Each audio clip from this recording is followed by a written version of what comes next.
नमस्कार मंडळींनो, कशा आहात? बरे आहात? मस्त असाल अशा अपेक्षा करते आणि माझ्या व्हिडिओला सुरुवात करते। तर श्री स्वामी समर्थ, जय जय स्वामी समर्थ। तर सध्या पितृपक्ष तर चालू आहेच आणि येत्या 21 सप्टेंबरला म्हणजेच रविवारी आलेली आहे आपली सर्व पित्री अमावस्या। तर सर्व पित्री अमावस्या ज्यांना कुणाला काही माहिती नसेल त्या पित्रांविषयी तर कधी करायचं वगैरे, तर ह्या दिवशी तुम्ही अगदी सर्व पित्री अमावस्या दिवशी तुम्ही अगदी सगळ्यांचं जर पितर जेवण घातलं तरच चांगलंच। म्हणजे ही जर सेवा मी सांगते ती जर सेवा तुम्ही अतिशय मनापासून आणि अगदी मनापासून प्रांजळ मनाने जर केली तर ह्याचे फायदे अगदी 100 पिढ्यांचा सुद्धा तुमचा हा पितर दोष जाऊ शकतो। तर फक्त ती मनापासून सेवा केली पाहिजे। कोणतीही सेवा जर रेमेडी सेवा उपाय असतील तर तुम्ही ते अगदी मनापासून आणि श्रद्धा ठेवून आणि इच्छाशक्ती आपली प्रबळ पाहिजे, बाकी काहीच नाही, सगळं हे आहे। पण आपली इच्छाशक्ती जर प्रबळ असेल तर आपल्या गोष्टीत म्हणजे आपल्या पृथ्वीवरती अशी एकही गोष्ट नाहीये की अशक्य गोष्टी आहेत, तर सगळ्या शक्य आहेत, फक्त आपली इच्छाशक्ती प्रबळ पाहिजे।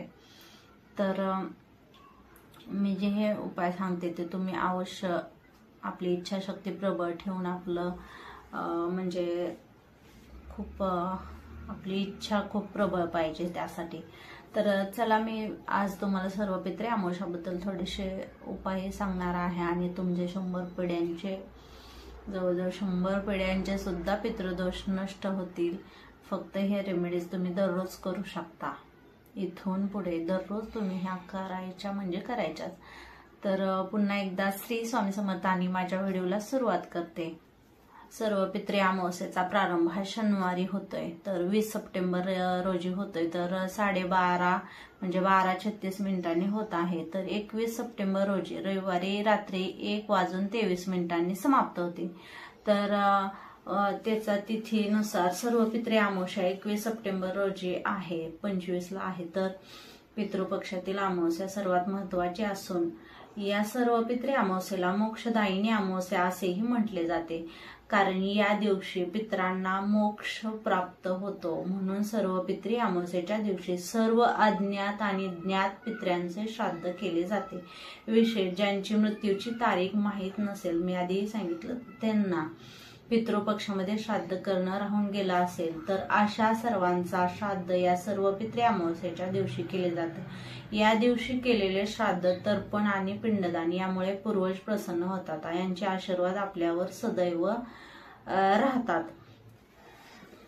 पिंडदान करायचं तर ज्यामुळे घरात आनंद सुख समृद्धी येत असते। सर्व पित्री अमावस्येच्या दिवशी पितरांना प्रसन्न करून केल्या जाणाऱ्या धार्मिक कार्यामुळे व्यक्तीला जीवनात सर्व संकटांपासून मुक्ती मिळते। सर्व पित्री अमावस्या हा पितृपक्षातील शेवटचा दिवस असतो।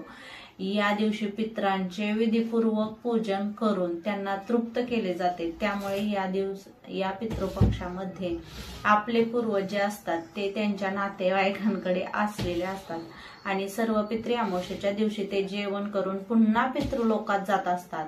जर आपण पितृपक्षामध्ये किंवा सर्व पित्री अमावस्येच्या दिवशी पितरांसाठी श्राद्ध नाही, तर्पण केलं नाही तर आपले पितृ जे असतात तर ते उपाशी तर पितृलोकांमध्ये जात असतात आणि वर्षभर ते उपाशी राहत असतात, ज्यामुळे आपल्याला पितृदोष जो आहे तो भोगावा लागतो।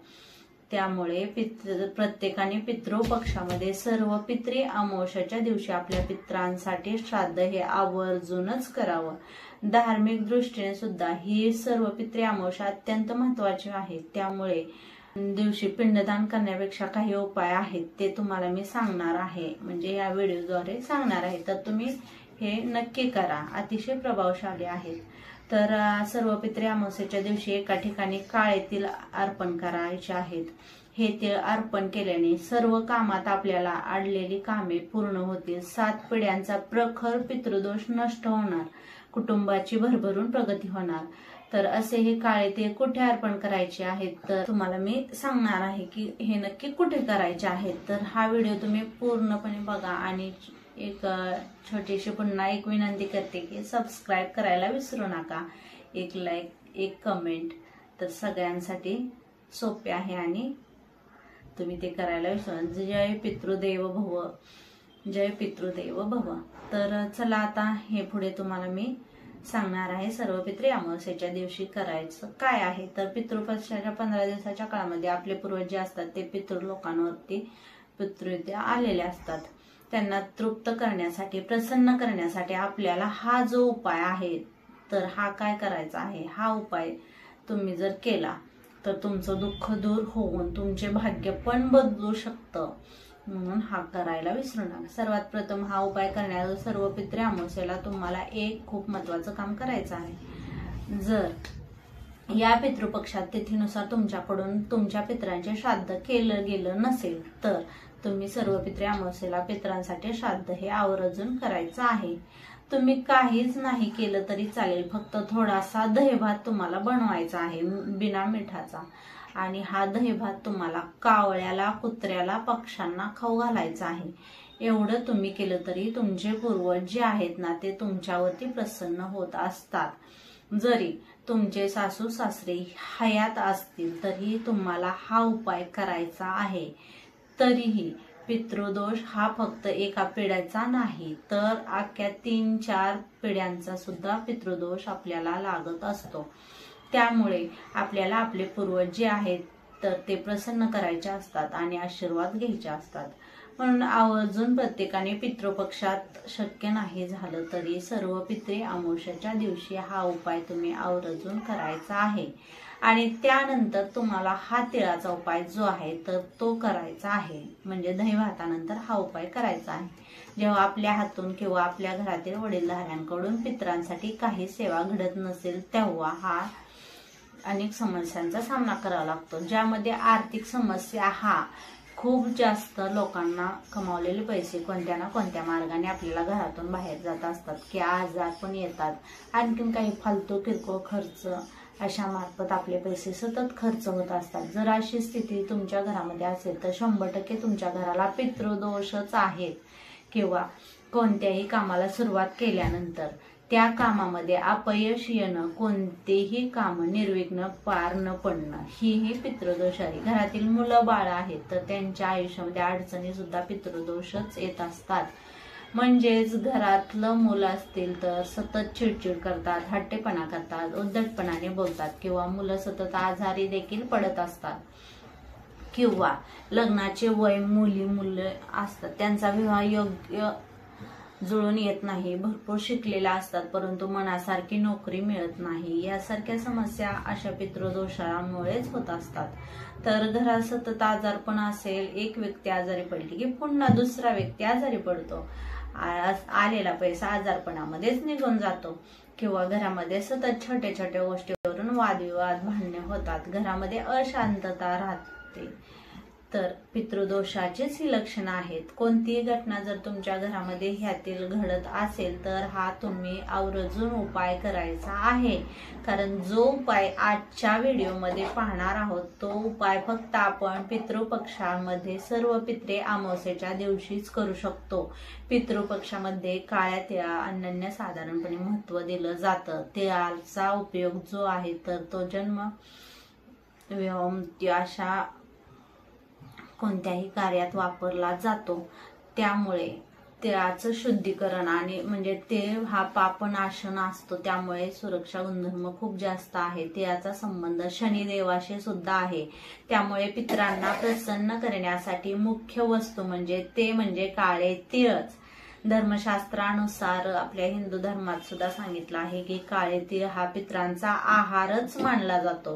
त्यामुळे तुम्ही जर सर्व पितृ अमावस्येला तिळाचा हा जर उपाय नक्की केला तर तुमच्या जीवनातील सर्व समस्या दूर होणार आहेत. हा उपाय करण्यासाठी तुम्हाला पितृ अमावस्येच्या दिवशी सकाळी लवकर उठायचं आहे. आंघोळ पाण्यामध्ये चिमूटभर काळे तीळ हे आवर्जून टाकायचे आहेत. यानंतर स्वच्छ स्नान करून झाल्यानंतर कपडे परिधान करायचे आहेत. यानंतर एक तांब्याचा लोटा घ्यायचा आहे.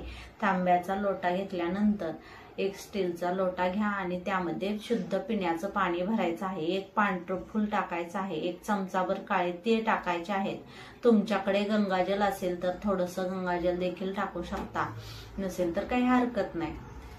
जर तुम्हाला घ्यायचा आहे, तुमच्या घराच्या बाहेर जायचं आहे, घराच्या बाहेर गेल्यानंतर जी दक्षिण दिशा आहे तर दक्षिण दिशेला दोन्ही हाताने जल हे आपल्याला अर्पण करायचं आहे, असं वरतून अर्पण करायचं आहे। दक्षिण दिशा ही यमाची पित्रांची दिशा मानली जाते।